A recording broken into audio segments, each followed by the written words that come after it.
Hello, welcome to this tutorial on how to modify a lunge.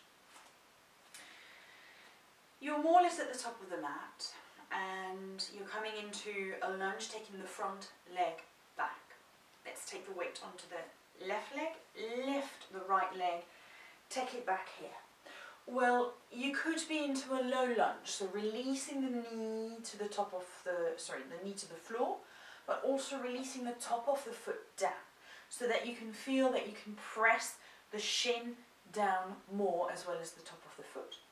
Drop the left hip down and lift the hip off of the back leg. You could lift your arms, they're always an option here, so you do not have to, you could keep the hands to the hips. You could come to a high lunge, which this one, and you saw me wobble here.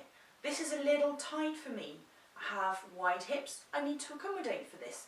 I'm going to take the back leg a little bit more out to the side, therefore finding that my stance is a lot longer and sturdier.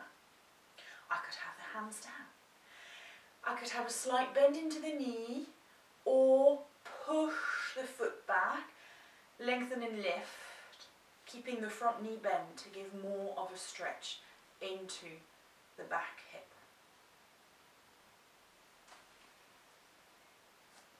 Remember that you can always accommodate the posture. Postures should fit around you, not you around the postures. Namaste.